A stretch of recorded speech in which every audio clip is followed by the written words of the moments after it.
A'udzubillahi minasyaitonirrajim. Bismillahirrahmanirrahim. Assalamualaikum warahmatullahi wabarakatuh.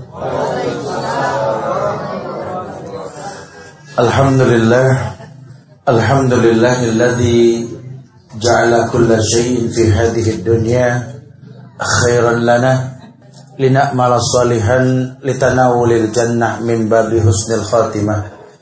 Wa innal hamdalillah nahmaduhu wa nasta'inuhu wa nastaghfiruh wa na'udzu billahi min shururi anfusina wa min sayyiati a'malina may yahdihillahu fala mudilla lahu wa may yudlil fala hadiyalah. Asyhadu an la ilaha illallah wahdahu la syarika lah wa asyhadu anna Muhammadan abduhu wa rasuluh. Amma ba'du fa inna ahsanul kalam kalamullah wa khairal huda huda Muhammadin sallallahu alaihi wasallam wa syarrul umuri muhdatsatuha wa kullu muhdatsatin bid'ah wa kullu bid'atin dhalalah wa kullu dhalalatin finnar. Ma'asyiral muslimin wal muslimat, sedang majelis yang Allah muliakan dunia dan akhirat. Alhamdulillah, izin Allah kita bisa berkumpul kembali di majelis ilmu ini, yang mudah-mudahan Allah jadikan ini betul-betul amal soleh yang kita buat di waktu yang ditentukan, menjadi alat bantu kita bertawasul kepada Allah dengan amal soleh. Semoga Allah jadikan hari kita yang akan datang lebih baik ketimbang hari ini, insyaAllah. Jemaah yang Allah muliakan, selamat tinggal masa lalu. Ini kadang-kadang diidentikan dengan hal-hal yang berkaitan dengan hati atau hal-hal yang bikin melo seseorang, gitu ya. Padahal umum loh, yang dikatakan selamat tinggal masa lalu itu al-muhafazatu ala salafis salih wal jadidil aslah. Menjadi orang yang mengambil kebaikan dari masa lalu untuk kebaikan yang akan datang, gitu. Karena memang besarnya seseorang itu karena masa lalu yang dia pahami. Seperti besarnya sebuah bangsa itu karena betul-betul mengenal sejarah bangsanya sendiri. Kalau anak-anak sekarang kan krisis pemahaman sejarah pahlawan masa lalu. Kita dijejelin sama adventure team itu loh. Anak kita lebih hafal Captain America ketimbang Jenderal Sudirman loh. Anak kita lebih mengenal yang namanya Hulk gitu lah ketimbang Gajah Mada gitu loh. Ya, padahal kalau lihat patungnya itu lebih dari Hulk loh gitu loh ya. Dan lain sebagainya lah. Padahal kalau kita kupas sejarah, subhanallah, kita punya orang-orang hebat yang bisa menjadi toladan untuk kedepannya, insyaAllah. Nah, ini yang kita inginkan. Teringat bahasan yang lampau, yang mencatat supaya nggak lupa. Saya akan selalu kaitkan bahasan kita dengan yang lampau, bahwa kita digiring untuk bermuhasabah diri. Untuk meninggalkan masa lalu, ya harus ada muhasabah. Karenanya Ibnu Rajab Al-Hambali, Ibnu Qayyim Al-Jauziyah, dan Al-Ghazali dalam kitabnya, beliau menegaskan bahwa salah satu bentuk kesempurnaan amal ketika kita bisa bermuhasabah dari amal yang pernah kita lakukan. Muhasabah itu artinya introspeksi, gitu ya. Apa yang kemarin ingat? Yang pertama, kita disuruh muhasabah diri. Yang pertama apa? Yakni bermuhasabah diri dari setiap kewajiban-kewajiban, ya, ketaatan-ketaatan yang kita lalaikan. Lalai tahu ya? Artinya kita malas gitu loh. Kalau orang Jakarta lalai ya malas. Orang Bandung kampret artinya lalai gitu ya. Lalai. Lain cerita ya. Ya, kita disuruh mengintrospeksi diri, muhasabah. Ini jangan-jangan banyak ketaatan yang harusnya kita lakukan tapi kita lalaikan. Padahal kesempatan berbuat baik ini enggak berulang. Ya, saya sering tekankan bahasa mahfuzat yang mengatakan lantar jial ayyamul lati madad. Tidak akan pernah kembali hari-hari yang telah lampau. Kita ini makin hari ini makin lemah, bukan makin kuat. Cuma kadang-kadang kita berasa makin hari makin maju, makin kuat. Enggak. Ya, badan ini bukan badan yang 20 tahun yang lalu lah. Ya, jantung pun sama, mata pun sama. Ini badan kita sudah mulai melemah. Kesempatan berbuat baik pun semakin sedikit. Coba muhasabah diri. Jangan sampai ketaatan yang harusnya kau lakukan tapi kau lalaikan, rugi. Kerugian. Kematian di ambang pintu. Ini lagi musim orang meninggal ya kemarin loh. Ya. Merhatiin gak sih bendera kuning pindah-pindah gang dari kemarin? Tahu gang mana besok udah urusan. Ya terserahlah dimanapun Allah letakkan itu kematian itu sudah kullu nafsin dha'iqatul maut. Cuma kan perintahnya tazawwad. Wa tazawwadu fa inna khairaz zadid taqwa. Berbekalah kalian karena sebaik-baik bekal itu takwa. Nah kalau sudah bicara takwa, bicara taat. Bicara taat, bicara qanit. Bicara qanit, bicara iman, bicara Islam. Karena orang nggak bisa langsung shadik benar. Oh dia sih benar tapi dia bukan Islam. Ya nggak bisa begitu. Susunannya indah loh. Innal muslimina wal muslimat wal mu'minina wal mu'minat wal qanitina wal qanitat was sadiqina was sadiqat. Kan begitu susunannya. Jangan kamu anggap seseorang itu benar dalam berbuat kalau dia belum melalui 3 jenjang ini. Islamkah dia? Mukminkah dia? Qanitkah dia? Patuhkah dia kepada Allah? Kalau dia sudah Islam, iman, patuh, benar dah. Nggak ada orang dikatakan benar tanpa 3 ini. Kenapa? Karena orang yang sudah benar pasti diuji gitu. Sehingga ujian dalam hidup ini itu pendewasaan diri. Ya jujur loh, jujur. Ya, ini kelapa nggak mungkin bisa diambil santannya kalau nggak dijatuhin dari atas ke bawah loh. Kudu dijatuhin dulu tuh kelapa ke debu, dibelah, dibacok, diparut, diperes, baru keluar santan, betul? Kadang hidup kayak begitu. Kita ini diuji sama Allah. Apalagi kalau kita kenal Allah, kita tahu bahwa Allah tidak mungkin berbuat zalim. La yukallifullahu nafsan illa wus'aha. Tidak ada yang namanya Allah menzolimi makhluk, tidak ada. Tidak ada satu ujian pun yang membuat orang yang diuji itu akan buruk, tidak. Ya tadi seperti kelapa yang jatuh tadi. Ya gimana mau ngambil santan yang kalau nggak dibanting dari atas? Harus diturunin dulu. Jadi kadang-kadang kita sukses. Terus Allah bikin kita jatuh. Mungkin karena perbuatan kita. Tsumma radatnahu asfala safilin. Allah rendahkan dia karena sabab. Allah nggak pengen yang buruk buat manusia. Cuma manusia buruk buat dirinya. Yuridullah bikumul yusra wala yuridullah bikumul. Allah pengen yang mudah, nggak pengen yang sulit. Cuma kalian buat kesulitan gitu loh. Akhirnya terjadilah keburukan-keburukan. Nah, ulah tangan manusia sendiri. Bukankah Allah mengatakan bima kasabat aidinas. Kerusakan di muka bumi ini ulah tangan manusia. Coba introspeksi diri. Dari setiap ketaatan yang kau lalaikan, kok bisa ya yang namanya taat dilalaikan? Padahal dia tercipta untuk sebuah ketaatan. Ya karena dia nggak terbentuk, nggak terbangun untuk itu. Dia cuma terlahir untuk itu, tapi nggak termanage. Setiap bayi yang lahir itu kan Islam. Cuma kan nggak dijelaskan tentang Islam. Akhirnya menjadi penentang Islam itu sendiri. Fa'abawahu yuhawwidani ayunassirani ayumajjizani. Orang tuanya lah yang membuat bayi ini menjadi Yahudi kah, Nasrani kah, Majusi kah. Yahudi ya imam mutlak agama Yahudi atau mungkin sifat Yahudi. Ya orang Yahudi itu kalau sekarang terkesan konvensional lah, perbankan dunia yang megang dia lah. Ya orang Islam tingkah lakunya kayak orang Yahudi, banyak makdub, orang yang dimurkai sama Allah. Atau dolin Nasrani. Ya lebih ke arah fashion orang Nasrani ini, ya. Beribadah tanpa contoh orang Nasrani itu. Nabinya Isa tapi beragama dengan cara Daud. Ya saya pernah sampaikan, Nabi Isa nggak pernah bernyanyi, Daud yang bernyanyi, betul. Cuma mereka pengikut Isa bernyanyi. Ini kan aneh. Namanya dolin, sesat mereka. Tidak ada yang namanya Nabi Isa bernyanyi, tidak Daud bernyanyi. Ya ini satu bukti bahwa orang-orang Nasrani itu sesat, nggak paham apa yang dia lakukan.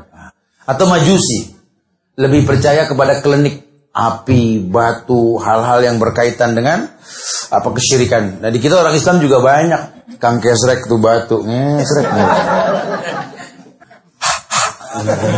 Kayak kelomangan gitu.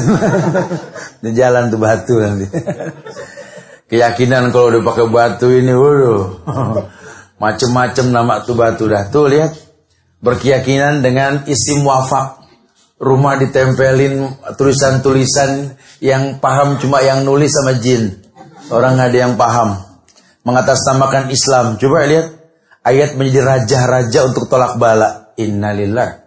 Kalau dia baca sejarah tentang Abu Hurairah, Abdurrahman bin Sahar, bahkan beliau diajarkan ayat kursi sama yang namanya iblis. Betul? Bukan iblis takut sama ayat, aplikasi ayat yang bikin dia takut. Karena banyak orang ngaji jadi sombong, betul? Bukankah Nabi mengatakan, bukankah mereka masuk neraka? Karena beberapa hal. Yang pertama, mereka baca Quran pengen dibilang qari. Bahkan baca Quran pengen dibilang qari, kalau bukan gangguan setan siapa? Dibikin riya. Dibikin sesuatu yang Nabi nggak pernah ajarkan dimasukkan, sehingga yang baca riya. Ya kan berarti setan bisa pelencengin tuh ayat yang dibaca. Terjadi riya. Bukan itu bahasanya. Ya makanya kalau orang ruqyah itu harus betul-betul memang orang yang paham apa yang dia baca dan harus berani ngeruqyah. Ini kadang-kadang kita identik pokoknya kalau ada setan baca ayat kursi aja tat. Qul huwallahu 3 kali, Al-Falaq 3 kali, Anas 3 kali, kabur dah. Iya kayaknya gampang betul ya. Ini kan nggak begitu. Kitanya harus yakin. Makanya ketika ada orang yang kesurupan dikasih kabar ke Imam Ahmad bin Hanbal, si fulan kesurupan, tolong diruqyah ya Syekh. Kata Syekhnya nggak sempet, bawa aja sendal saya ini. Tunjukin ke orang yang kesurupan. Kabur. Jin bayang takut sama sendalnya Imam Ahmad bin Hanbal. Kenapa? Karena tuh sendal sering dipakai buat ke masjid, buat ibadah. Jadi lebih ke aplikasinya gitu loh. Bukan cuma sekedar bacaannya. Ini kita suka salah paham. Ya, orang baca ayat untuk mengusir. Jadi kisah nyata di Dieng nih. Kalau teman-teman Dieng ngelihat dia ketawa geli nih. Kasus di Dieng. Saya waktu di Dieng tuh ada yang kesurupan. Ada orang situ bilang tuh kemarin diruqyah dia Ustaz. Cuma ternyata jinnya itu lebih pintar. Ketika yang meruqyah baca, dia nyaut ini yang diruqyah nih. Itu kurang 1 alif tuh matobi. Ya, aduh Masya Allah. Bukan itu. Pahami, Quran ini hudan linnas wa bainati minal huda wal furqan. Ketika orang dapat hidayah, memiliki furqan dengan apa yang dia baca, itu yang bikin jin kabur. Itu yang bikin setan takut. Ya. Tapi kalau seandainya dia tidak paham dan dia tidak mengerti yang dia lakukan, ya hatta bulan Ramadan, bulan yang dibilang syahrul Quran, ya. Syahrul Ramadan alladzi unzila fihil Quran. Allah yang bilang kan, bulan Ramadan, bulan yang diturunkan Al-Quran. Ini Quran dibaca dalam posisi jin diikat. Karena kan Nabi mengatakan sufidati syayatin wa maradatil jin. Yang namanya setan diikat, jin dibelenggu. Jadi setan dari golongan jin diikat. Nah, berarti kan kita nggak keganggu sama yang namanya jin dan setan. Sudah diikat sama Allah. Tapi tetap ada dosa dan maksiat. Iya, jin dari golongan setan dari golongan manusia yang nggak terikat. Karena alladzi waswisu fi sudurin nas minal jinnati wan nas. Yang membuat keraguan-raguan dalam dada manusia dari golongan jin dan manusia. Ada 2 golongan yang merusak itu, jin dan manusia. Ini kok bisa ya? Iya, jin terikat tapi jin dari setan dari golongan manusia enggak terikat. Makanya Quran yang dibaca enggak membuat dia baik. Tapi kemudian dijelaskan pula bahwa dia yang lampau sekedar mengingatkan bahwa kita disuruh mengintrospeksi, yakni dari setiap hal-hal yang wajib ditinggalkan ketimbang dilakukan. Kita yang tahu deh, ya. Karena orang yang cerdas itu bukan cuma sekedar bisa membedakan mana baik, mana buruk, tapi mengerti dari sekian banyak yang baik mana yang terbaik, dan paham dari sekian banyak yang buruk mana yang terburuk dia paham. Makanya dia tahu mana yang harus didahulukan atau diakhirkan. Diintrospeksi. Ini kalau memang bermanfaat, saya lakukanlah. Kalau enggak, biar yang lain dulu lah. Kesempurnaan. Min husnil islamil mar'i tarkuhu mala yakni. Bentuk kesempurnaan Islam seseorang ketika dia bisa meninggalkan sesuatu yang enggak bermanfaat. Yang tahu dia, bukan orang lain. Jadi kita enggak bisa menjadi hakim buat tingkah laku orang lain. Karena kadang-kadang dia yang paham. Ya, orang lain nggak ada yang tahu lah. Ya sudahlah, selama memang itu penting, urusan dialah. Dia introspeksi. Jangan-jangan selama ini banyak waktu kebuang. Kayak orang ngisi ujian. 10 soal, kalau nggak tahu tekniknya, hancur. Kadang-kadang tipuan soal itu kan, soal 1, soal 2, susah. Yang lainnya gampang. Gara-gara mikirin yang susah, kehabisan waktu yang gampang nggak kejawab. Itu kan teknik. Nah, kalau orang yang berilmu tahu, dia baca dulu semua, ditandain yang gampang. Dia baca sekali lagi, kemudian yang ketiga dia dahulukan yang gampang, baru yang sulit. Sehingga nggak membuang waktu. Itu introspeksi. Karena kadang-kadang kami ini guru nih tahu sekali, banyak sekali anak-anak yang nggak lulus bukan karena bodoh, karena nggak paham cara mengisi ujian. Sebenarnya dia pinter, cuma nggak ada yang mengarahkan. Allah sudah katakan, laqad khalaqnal insana fi ahsani taqwim loh. Allah katakan Allah telah ciptakan manusia ini ahsan. Siapa saja. Pokoknya kalau yang namanya manusia terbaik. Sehingga kalau sampai ada orang yang bodoh, maaf, tidak ada murid yang bodoh. Yang ada guru yang malas. Itu prinsip dalam pendidikan itu. Ya, jangan pernah bilang ini anak bodoh, Ustaz. Enggak. Anda yang nggak ngerti membuat dia pandai. Jangan salahkan seperti itu. Karena Allah jamin ahsan. Hatta anak yang terlahir cacat, Allah katakan ahsan, terbaik. Karena banyak orang tua yang punya anak cacat, jadi banyak bersyukur, banyak istighfar loh. Ya awal sih saya kecewa, Ustaz. Ya Allah, saya udah matang banget perhitungan, Ustaz. Ya saya, ya alhamdulillah cakep, Ustaz. Suami keren. Kami sama-sama pinter lah, dulu ketua OSIS, Ustaz. Oh Masya Allah ya. Kawin, Ustaz. Berharap anak kami ini ya sempurna karena perpaduan orang yang sempurna. Ternyata lahir nggak sempurna. Sedih, Ustaz. Sedih sekali. Ngelihat teman saya yang biasa-biasa saja, kayaknya ujian itu nggak di situ, Ustaz. Ya Allah. Tapi lama-kelamaan dia tersenyum sendiri. Alhamdulillah ya kalau dipikir-pikir. Teman saya yang anaknya lucu-lucu, yang cakep-cakep sempurna, udah pada gede, sekarang jarang pada pulang. Ini anak saya nggak pergi-pergi. Tiap hari saya lihatin aja gitu. Kalau dipikir-pikir ya, kita berhusnuzon ya. Ya Allah, saya kalau lihat anak saya istighfar, kadang-kadang ya Allah, astagfirullahaladzim, ya Allah, la ilaha illa anta, subhanaka inni kuntu minaz zalimin. Ya. Nah, buat orang yang punya anak yang keren-keren malah cuman mana wirid teh, cak-cok, jadi cok makan karet. Nah, ya. Kalau dipikir-pikir ya, kita nggak pernah tahu tuh ternyata ada hikmah di balik itu semua.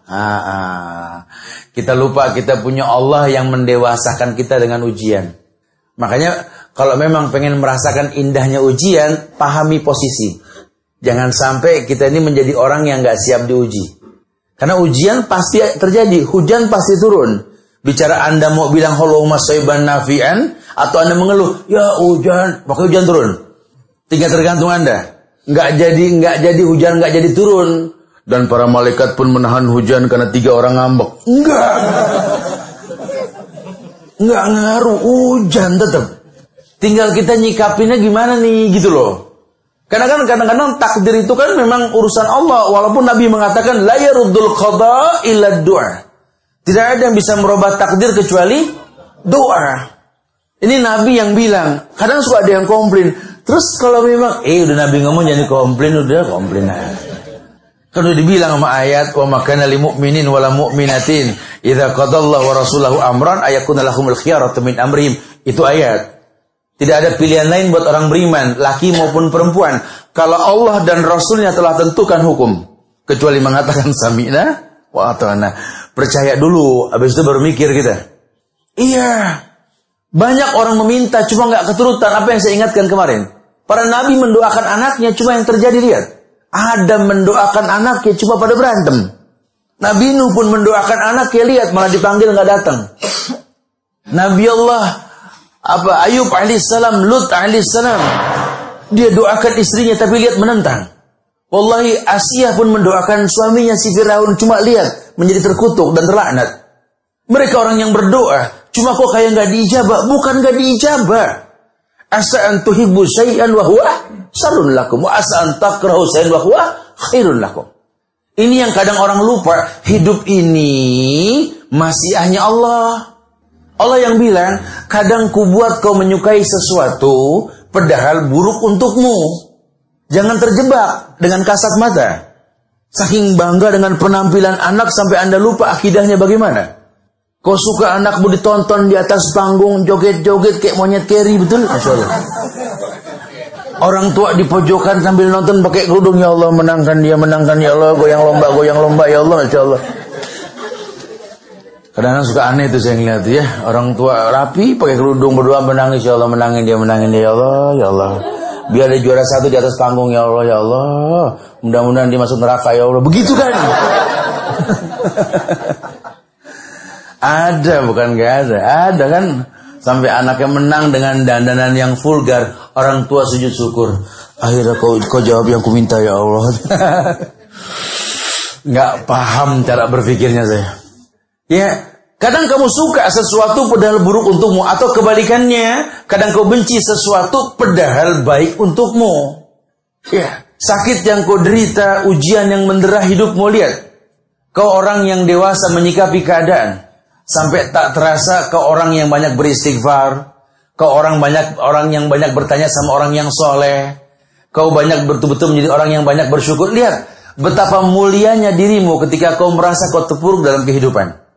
Coba deh muhasabah deh. Yang kedua seperti itu. Baru kemudian yang ketiga, yakni mengintrospeksi diri pada setiap niat. Untuk setiap mubah yang kita lakukan. Karena yang namanya mubah ini halal, boleh. Tapi kalau kita nggak paham, niatnya rusak, ya mubah jadi haram nanti. Ya, tongkrong-tongkrong anak muda silakan, ketemu temen nongkrong ngobrol boleh. Tapi kalau niatnya cuma nongkrong-nongkrong doang tanpa makna, makruh. Tapi nongkrong sengaja mau nyegat orang buat berbuat dosa, ya haram. Tinggal tergantung niat lah kalau sudah begitu ya. Makanya yang mubah, yang halal pun bisa jadi makruh dan haram, atau bisa menjadi sebuah hal yang halal. Tinggal tergantung niat. Nah, kalau sudah bicara niat, berarti kita bicara hati. Karena Rasul pernah bersabda, an-niyah hahuna, yusiru ila sadri. Beliau berkata, niat itu di sini, kata Rasul. Berisyarat pada bagian dadanya. Maksudnya apa? Niat itu suara hati. Nah, kalau hati bersuara, tergantung kondisinya kan. Kalau hatinya baik, ya niatnya baik. Tapi kalau hatinya buruk, ya lihat niatnya. Sampai ada orang tua yang hatinya buruk pun dia memaki caci anak-anaknya. Padahal dia tahu mulutnya mustajab doa. Lihatlah anak-anak yang hatinya buruk, bahkan sampai berkeluh kesah sama orang tuanya. Sampai mau berbakti pun memberikan ya. Ya saya sih tahu Ustaz, emang harus berbakti. Saya pengen sama ayah saya berbakti, Ustaz, cium tangan itu pengen Ustaz. Asal dia bisa baik sama mamah saya. Dia pakai syarat. Ya aku juga pengen Ustaz, hormat sama mamahku Ustaz. Berbakti, mendapatkan ridhonya. Asal dia bisa menghormati ayah saya Ustaz. Itu mah urusan mereka. Urusan kita berbakti. Ini ayah dan ibu, suami istri, ada bekas. Anak nggak ada bekas, betul? Terserah dia mau seperti apa. Tugas kita berbakti gitu loh. Bukan memberikan syarat pada bakti yang mau kita lakukan, bukan. Karena kalau sampai Anda nggak berbakti, apa yang Nabi bilang? Rogi ma'anfu, rogi ma'anfu, rogi ma'anfu. Rugi. Siapa ya Rasulullah? Orang yang punya orang tua nggak bisa masuk surga, rugi. Kenapa nggak bisa masuk surga? Nggak dapat ridho. Anak mencari salah orang tua. Ya syukur kalau kita berbakti dia jadi berbuat baik, ya alhamdulillah. Kalaupun tidak, urusan dia sama Allah. Hatta orang tua kita kafir. Wa in jahadaka ala an tusyrika bi ma laysa laka bihi ilmun fala tuti'huma wa sahibhuma fid dunya ma'rufa. Sahibhuma, apa sahib? Sahabat. Jadikan orang tuamu sahabatmu. Kenapa? Dia orang yang berbuat kufur, mengajak kamu berbuat kufur, jangan patuh. Tapi jadikan dia sahabat. Lihat, indahnya Islam. Coba muhasabah diri.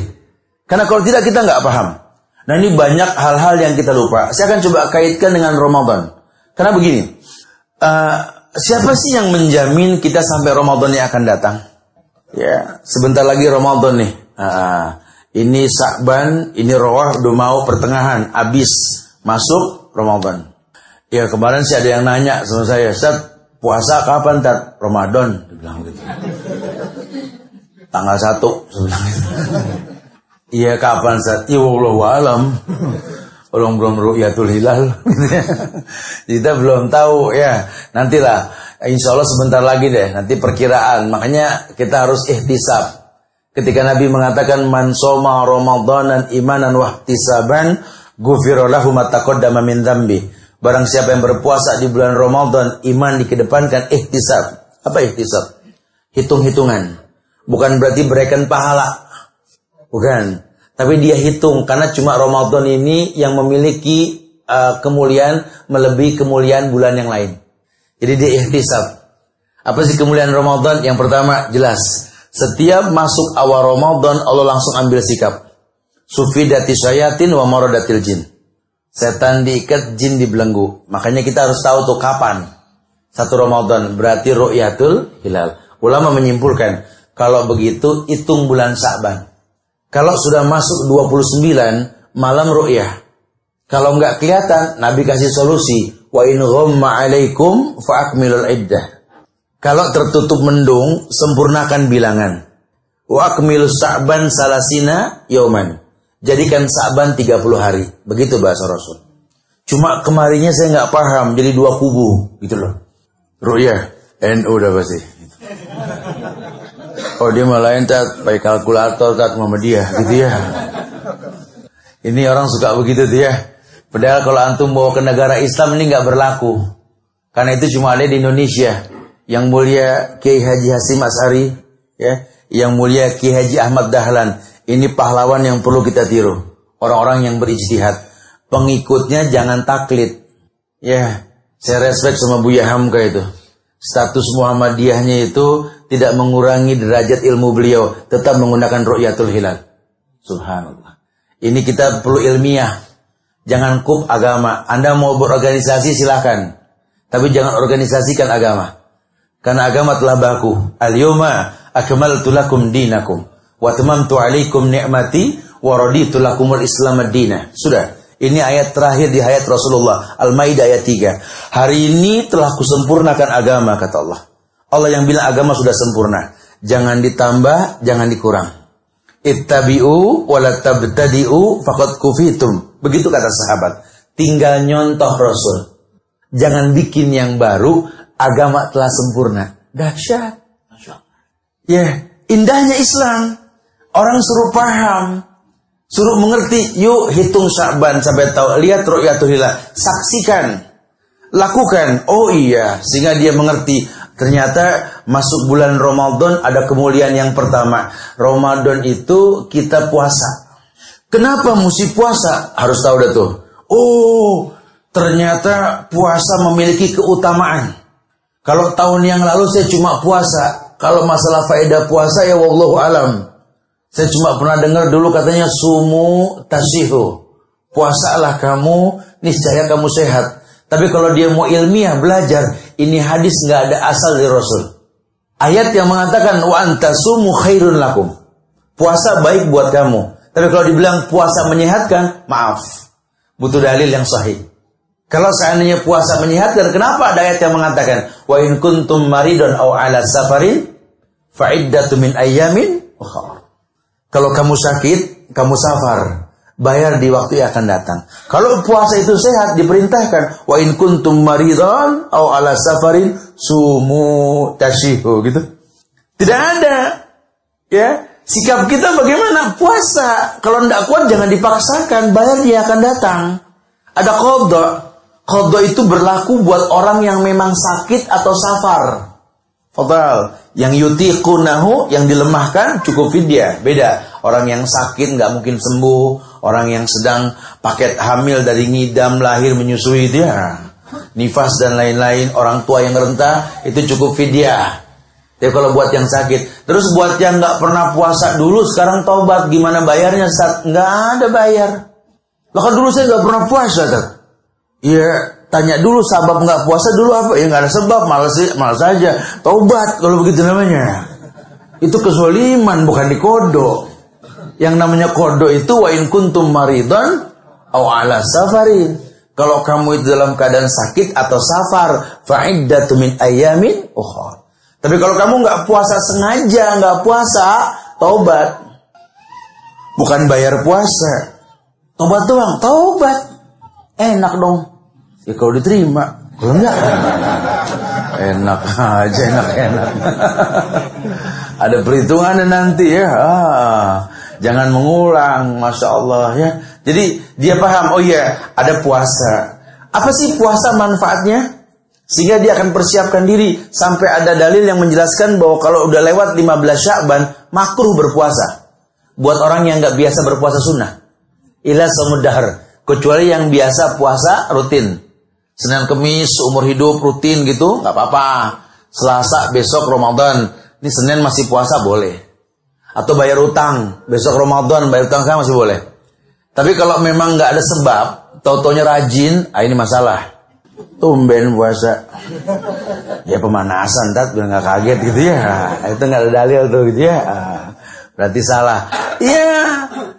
Dia tahu puasa dia persiapkan fisik yang sehat. Kenapa? Karena puasa ini perisai. Protektor diri. Ya ma'syar syabab man istata minkumul ba'a falyatazawwad fa in lam yastati fa alayhi bisawm. Fa inna lahu wija. Aghaddu lil basar wa ahsanu lil farj. Pemuda yang sudah mampu nikah. Yang belum mampu nikah puasa. Puasa itu betul-betul wija perisai. Menjaga pandangan mata, menekan syahwatmu. Betul. Al-Ahzab ayat 35 tadi ketika dikatakan was-shaimina was-shaimat wal hafizina furujahum wal hafizat. Wa dzakirina Allah katsiran wa dzakirat. A'addallahu lahum maghfiratan wa ajran 'azima. Ayatnya jelas loh. Was-shaimina was-shaimat, orang yang berpuasa. Siapa orang yang berpuasa? Orang yang wal hafizina furujahum wal hafizat. Orang yang bisa menjaga kemaluannya, orang yang bisa menjaga harga dirinya. Puasa mempertahankan kita untuk itu. Karena kalau dipraktekin yang namanya puasa, betul Allah mengatakan fa innahu li wa ana ajzibi. Ini puasa milikku, aku yang bakal bayar. Orang sering puasa punya harga diri. Nggak akan pernah korupsi kalau puasanya betul. Puasa orang betul dahsyat. Jangankan uang besar, lawang air setetes aja dia nggak minum padahal dia mampu. Buang ludah mulu betul. Padahal tinggal nelenai susah amat gitu ya. Ya enggak lah sayang begitulah. Ada protektor loh. Ini kalau terlatih begini kan punya rasa malu. Ibu yang nggak puasa karena halangan bulanan atau karena nifas atau karena sakit, tetap punya malu nggak menyentuh bakso siang-siang Ramadan? Wah nggak ada. Padahal boleh loh. Ini rasa malu timbul nih. Rasa malu timbul dengan puasa. Iya ya. Berarti kalau saya rajin puasa punya perisai. Perisai. Bahkan teman-teman di kepolisian juga bilang kriminalisme itu di bulan Ramadan itu betul-betul sangat berkurang sekali ketika mereka berpuasa. Ketika sudah nggak berpuasa, amin 7+7 meningkat gitu ya. Kembali ya. Tapi ketika awal-awal dahsyat. Ya teman-teman ada orang KPK, saya pernah dapat bocoran juga, tingkat korupsi di bulan Ramadan itu berkurang sekali. Pernah kejadian sekali, saya lupa tahunnya, beberapa tahun yang lalu, itu ditemukan kasus korupsi dana takjil. Kelewatan ya sekarang. Takjil masih dikorupsi.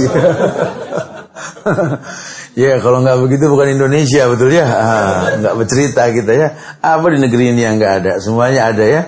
Buat kita jadikan sebagai tanda bukti ayat-ayat yang tersirat. Ada loh orang yang begitu.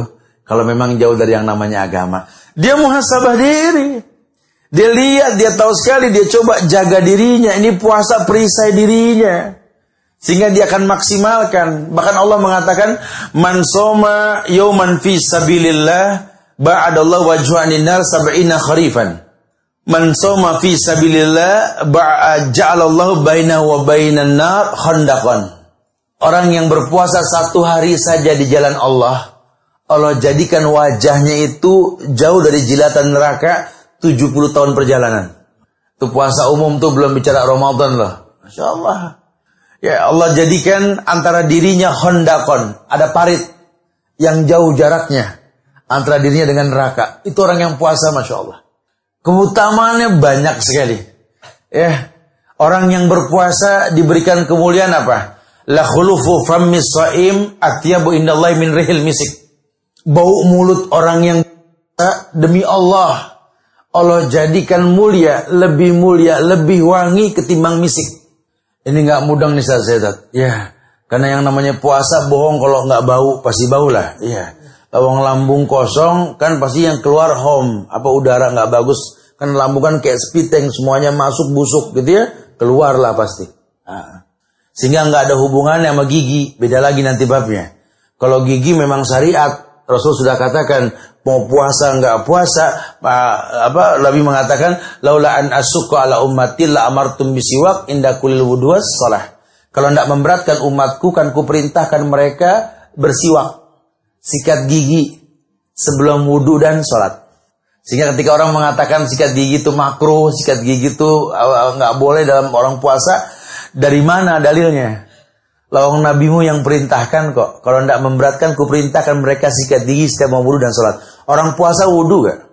Orang puasa sholat gak? Selesai urusannya. Bahkan gak ada permasalahan. Sikat gigi, pakai odol. Ada pendapat yang mengatakan makruh. Makruh tertentu buat siapa? Buat orang-orang yang mungkin rentan batal. Karena memang mengkonsumsi odol tersebut gitu loh. Jadi yang membatalkan itu air kumur-kumuran odolnya gitu loh.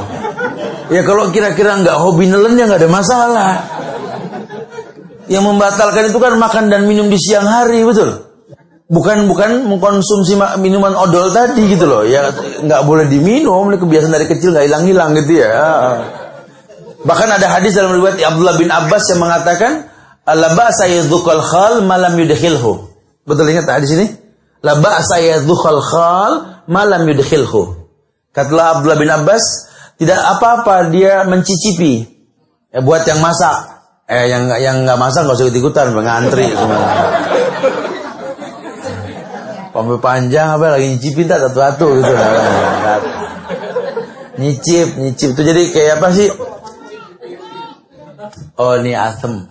Nah, nih. Oh ini asin nih. Nah, manis tuh boleh, pedes tuh boleh, gitu ya. Pakai sedikit aja. Jangan pakai centong. 5 menu kenyang urusan gitu. Kalau es kelapa nggak usah dicicip, udah kurang lebih dari es kelapa deh ya. Ini makanan. Karena orang kalau puasa tuh remeng. Matanya kayak rabun gitu ya. Ini mecin apa gula? Salah sendok urusannya. Ya, la ba'sa yadkhul khal malam yudkhilhu. Enggak apa-apa kamu mencicipi selama enggak masuk ke mulut, enggak apa-apa. Ya. La khulufu fammi shaim atyabu indallahi min rihil misik. Bau mulut orang yang berpuasa itu lebih wangi ketimbang kesturi di hadapan Allah nanti. Kesturi kayak gimana sih, Zat? Entah besok siang dah ke tukang bibit minyak wangi dah banyak blok A sini ya. Ada kesturi gak kesturi? Nah, coba dikit. Ah tuh, enak kalau sayup-sayup kena keringet tuh wanginya enak kesturi. Ya, samain. Pasti beda. Tuh hikmahnya apa sih? Ya kan indallah di sisi Allah nanti, ya. Jadi artinya kita survive ini di sisi Allah gitu loh. Hanya untuk Allah, tidak untuk yang lain. La khulufu fammi shaim atyabu indallahi min rihil misik. Ya Allah sudah bilang bau mulut orang yang puasa berarti bau. Enggak ada orang puasa enggak bau, pasti bau. Oh saya sih alhamdulillah Ustaz enggak pernah bau. Makan pasti lo ya kalau itu ya. Minum pasti kalau begini. Karena orang kalau puasa bohong kalau enggak bau ya. Nah udah tahu bau jangan ngerumpi depan lagi gitu ya. Berarti kan kita tahan diri kan. Kita nggak mau ngomong lagi. Memang otomatis sih kalau yang namanya puasa tuh bikin dosa, malas kita. Udah deh. Orang yang suka pada ngerumpi aja ketak tangan mulut kekunci, tangan ngomong tak gitu ya. Ada yang nyaut di grup terus Ramadan istighfar gitu ya. Ntar aja maghrib gitu. Tapi continue. Ditunda dosa. Tapi memang puasa tuh bikin kita punya malu lah ya. Kita menjadi orang yang apa ya, yang takut kalau seandainya ini sebuah keburukan yang kita lakukan. Masya Allah. Tapi kemudian kita juga harus tahu bahwa yang namanya puasa ini penembus dosa atau kafarat. Sehingga kita akan semangat. Tahun kemarin kita nggak introspeksi nih. Ya, kita nggak selamat tinggal masa lalu, harus selamat tinggal masa lalu. Ya ini puasa ini membayar kafarat. Wa Ramadan ila Ramadan mukaffarat ma bainahuma idza istunibatil kaba'ir. Dan Ramadan yang kau berada di atasnya kau melakukan puasa sampai Ramadan yang akan datang setahun. Berarti ya mukaffarat ma bainahunna idza istunibatil kaba'ir. Penebus dosa selama kau tak berbuat dosa besar. Masya Allah. Kafarat. Bahkan ada riwayat yang mengatakan bahwa Allah akan berikan ampunan pada setiap malam orang yang berpuasa. Dia tahulah. Coba dia introspeksi. Oh iya ya. Banyak kebaikan yang saya remehkan ini. Kemudian dia coba pahami lagi. Ini Ramadan. Apa sih kelebihan Ramadan ketimbang bulan lain? Dia ihtisab. Yang pasti memang bulan Quran. Tadi dikatakan syahrul Ramadan alladzi unzila fihil Quran hudan linnas wa bainatin minal huda wal furqan. Mumpung dibilang bulan Quran, ada keutamaan, dan memang tidak ada satu dalil pun yang menjelaskan tentang tanggal turunnya. Karena secara umum Ramadan bulan diturunkan Al-Quran. Tanggalnya nggak ada satu dalil pun yang meyakini itu. Kayak antum kalau mau belajar, baca kitab Mubarak Furi itu tentang penetapan tanggal Isra Mi'raj. Padahal Isra Mi'raj ini kan amal husni, tahun kesedihannya Rasulullah Sallallahu Alaihi Wasallam ketika pamannya meninggal, istrinya meninggal, betul, amal husni. Allah hibur dia dengan Isra Mi'raj. Dan kita tahu sepakat ulama mengatakan kapan wafatnya Khadijah? Syawal, bulan Syawal. Dan setelah Syawal itu Rasul Isra Mi'raj. Orang berkeyakinan malah kebalikan Rajab. Ini muskilah. Kita nggak ilmiah, kita nggak belajar. Kita cuma nelen begitu saja kayak orang-orang Nasrani yang berkeyakinan tanggal 25 Desember. Padahal mereka sendiri nggak yakin 25 Desember. Nggak boleh begitu. Yuk kita belajar, kita kupas agama kita supaya kita ini yakin menjalaninya gitu loh. Jangan taklid.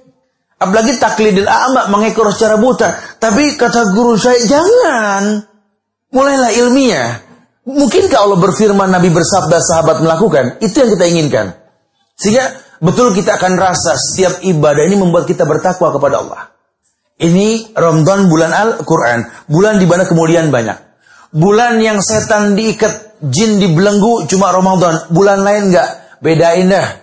Ketenangan jiwa kita nih yang punya rasa takut kalau hari-hari biasa, Ramadan aman. Ya, kenapa? Karena makhluk-makhluk halus Allah ikat. Cuma nggak tahu gimana keyakinan belakangan ini, roh pada ngayak, Sa'ban diganti roah. Betul? Orang Arab nggak paham roah. Yang dia tahu cuma Sa'ban. Negeri kita bilang ada istilah bulan roah. Bulannya para arwah. Ini kan bahaya sekali ya. Aduh ya, takutnya kita nggak memahami hukum asal yang memang Nabi turunkan kepada kita nih, disampaikan ya sebagai bentuk hudan. Kemudian Ramadan itu ada Lailatul Qadar. Bulan lain tidak ada. Coba ihtisab. Ya, persiapkan diri bisa metik itu Lailatul Qadar. Kenapa Lailatul Qadar di akhir? Nabi mengatakan sab'ul bawakhir. Ya, 7 malam ganjil terakhir. Asrul bawakhir, 10 hari terakhir. 21, 23, 25, 27, 29. Imsik sabba wa isrin. Pegang 27 kata Rasul. Bukan berarti kepastian. Ya, kadang-kadang 27-nya sering. Seperti itu. Suruh perdalam. Sehingga persiapkan diri. Lihat cara ulama menyikapinya. Ulama kalau yang namanya Ramadan mau habis, mereka kumpul di masjid i'tikaf. Apa i'tikaf? Ittakhadal makan lil wukuf. Mengambil sikap diam di masjid. Yang Nabi contohkan 10 hari full. Sampai Aisyah itu nyisirin dari luar. Saking Nabi nggak boleh keluar. 10 hari full di masjid. Itu hukum asalnya. Tapi gimana Ustaz? Kalau seandainya saya cuma mampunya malam ganjil doang, Ustaz. Ya ulama nggak menyalahkan. Fattaqullaha mastata'tum, bertakwa semampunya. Anda bisa cuma malam doang, Ustaz. Pokoknya habis tarawih sampai subuh pulang itu. Gitu ya. Gimana Ustaz? Wallahu a'lam bishawab. Bertakwalah semampunya.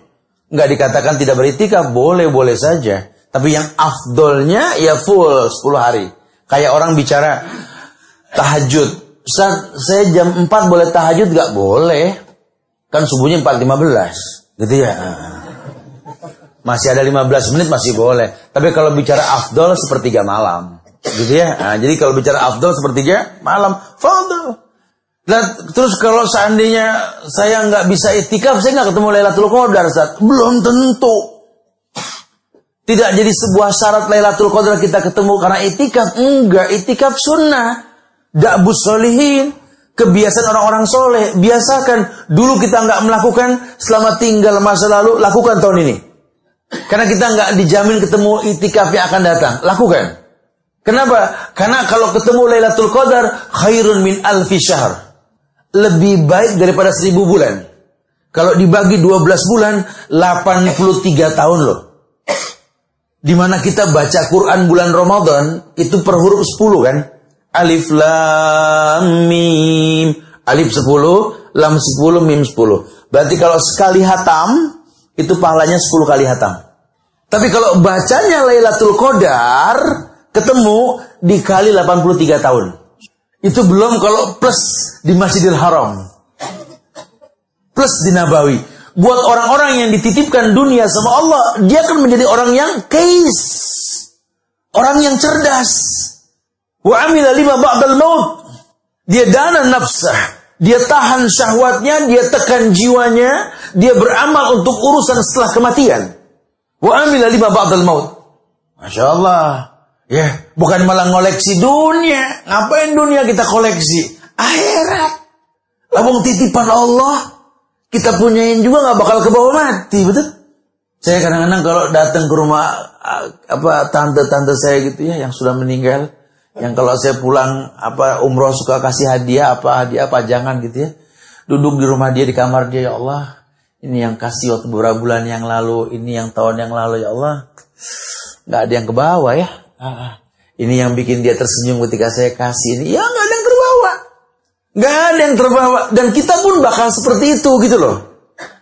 Ini kan cuma ngantri masuk lubang. Masih ada kesempatan. Baik, yuk pastabikul khairat. Coba muhasabah, ihtisab. Karena ihtisab ini yang membuat ghufira lahu ma taqaddama min dzambi. Ghufira lahu ma taqaddama min dzambi. Allah akan berikan kemuliaan yang banyak. Diampunkan dosa-dosa yang telah lampau. Yang demi Allah. Yang kadang-kadang dia tidak paham. Masya Allah.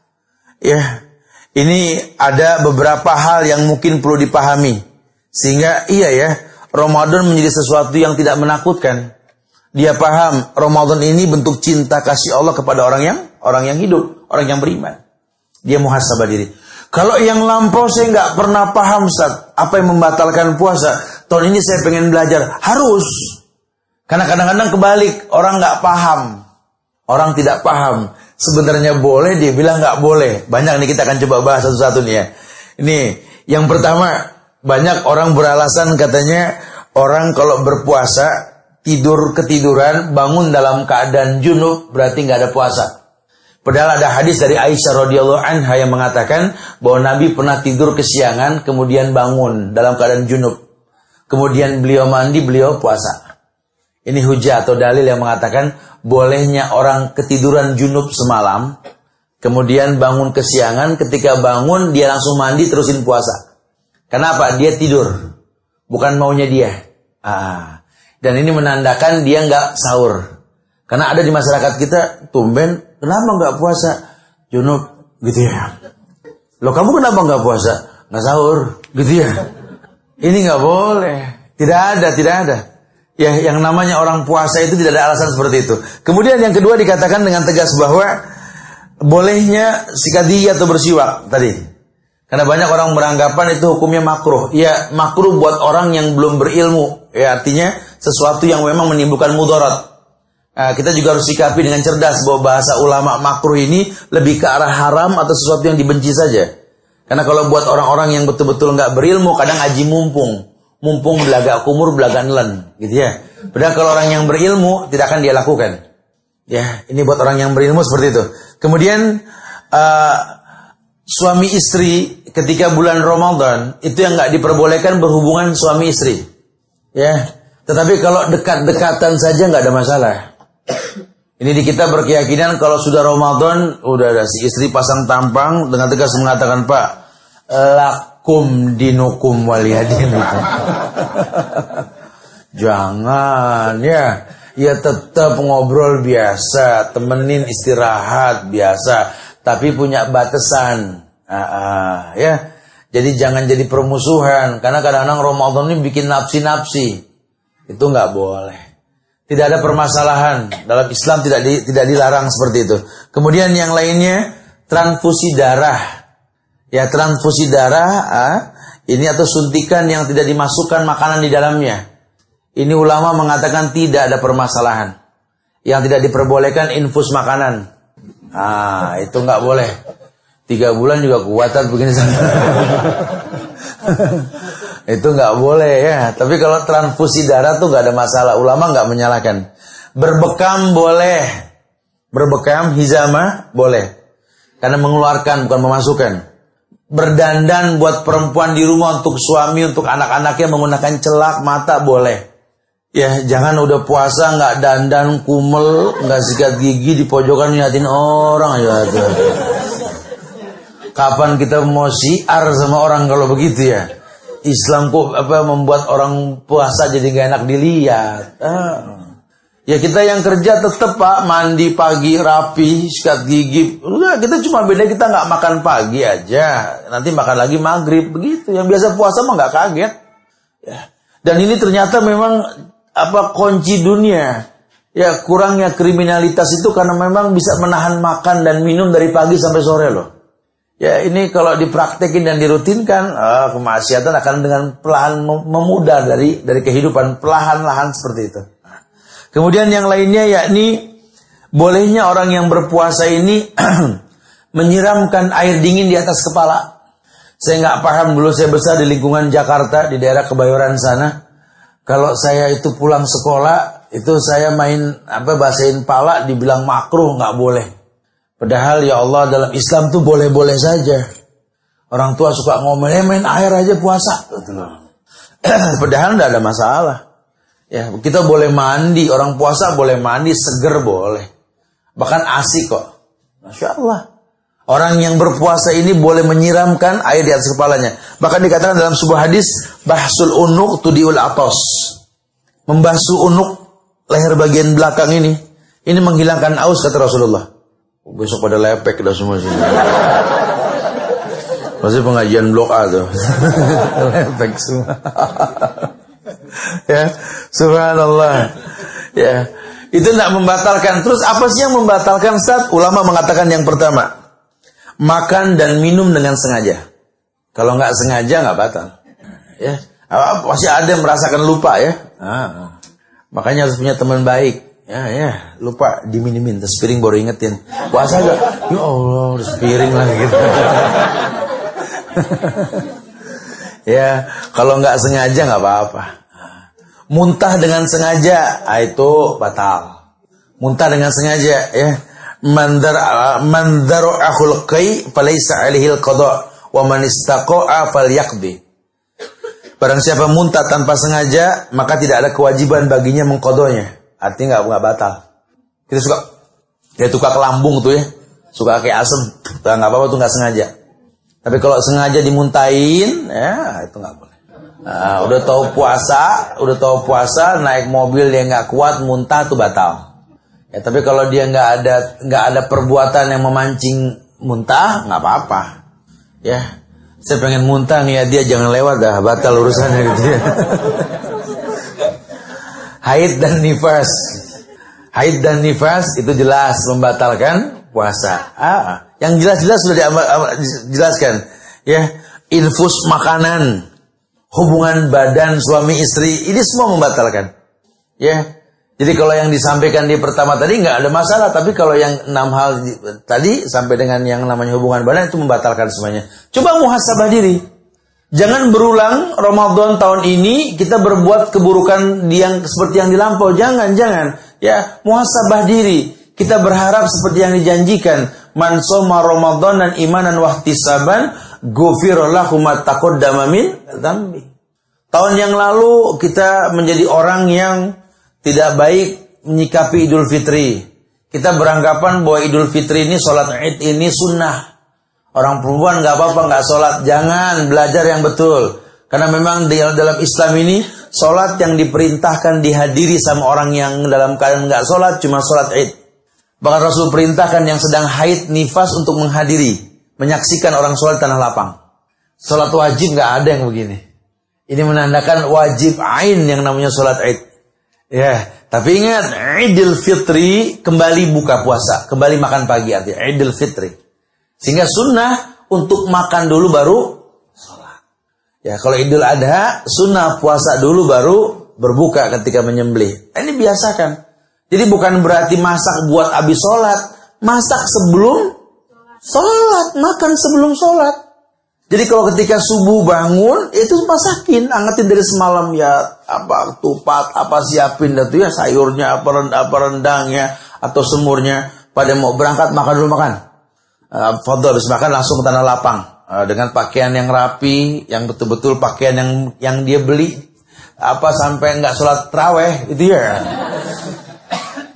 Tolong dipakai buat sholat Id.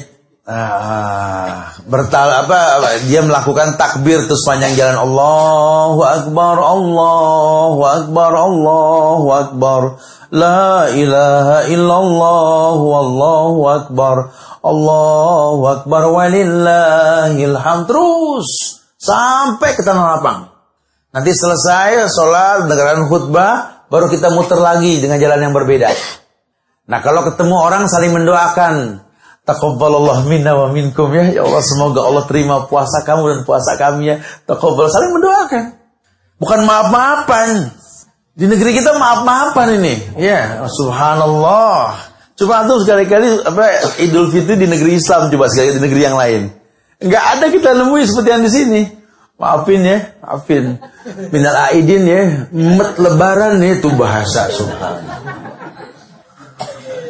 Lah kan zaman Nabi juga ada Idul Fitri, tapi nggak ada yang met-met begitu perasaan. Di kita Masya Allah ya ada banyak hal-hal baru yang kita anggap lumrah. Ya salah satunya itu met, selamat jadi met gitu loh. Orang salamannya dikosor di sini. Betul kan? Di negara lain nggak ada salam dikosor. Kosor cuma buat sholat, betul kan? Itu pun safar. Kita anggap remeh. Cuma gitu aja repot Ustaz gitu loh ya. Ya enggak bisa. Labong salam dari Nabi dijelaskan, afsus salam bainakum. Assalamualaikum warahmatullahi wabarakatuh. Nabi ajarin. Tuh kita bilang was gitu. Ya enggak bisa dong ya. Ini ibadah, tentu Allah perintahkan, Nabi contohkan, jangan main-main. Karena kalau dibiarkan menjadi sebuah tradisi dan kebiasaan. Akhirnya lihat, ya, identik lebaran dengan ketupat, simbol-simbol ketupat lebaran. Padahal nggak ada yang namanya di negeri Islam ketupat. Bukan nggak boleh, boleh. Cuma simbolisasinya dijelaskan. Takutnya terkesan bahwa Islam identik sama seperti itu, ini bahaya. Ya. Kayak kita jelasin ke anak-anak kita, kalau yang namanya berbuka puasa nanti itu patokannya terbenam matahari, bukan azan. Karena banyak anak-anak sekarang tahunya udah azan belum, begitu. Yang sahih sudah terbenam, sudah masuk waktu belum, itu yang paling betul. Kemudian nanti doa buka puasanya, kemudian doa habis azannya dijelasin. Karena tiap Ramadan itu berbeda doa. Kalau hari biasa azan langsung Allahumma rabb hadhihi da'wati tamma wa salatil qa'imah, doanya begitu ya. Tapi kalau Ramadan la ilaha illallah, anak berdua angkat tangan. Allahumma laka cumtu wa bika amantu. Itu kalau nggak dijelaskan, yang orang paham doa habis azan itu di bulan Ramadan. Tradisi berbeda di masyarakat tolong dilerai. Ya, ini kebiasaan ribut anak gang 11 sama anak gang 23, betul ya? Ini buang dari zaman Rasul sudah ada sahabat menyaksikan seperti ini, bahwa Nabi melakukan 11 rakaat 8 dengan 3 witir. Cuma zaman Umar, Abdurrahman bin Auf mengimami 23 rakaat. Bukan berarti berbeda dengan Rasul, bukan. Karena memang yang diajarkan minimal 11, maksimal nggak terhingga. Kabarkan kepada anak-anak kita. Jangan ada keributan, sudah. Jadi kalau memang Anda mau 11, fadhal. Yang mau 23 silakan. Jangan jadi permusuhan. Ya, jangan didik mereka seperti itu. Saya berasa sekali yang membuat kami ini akur antar saudara.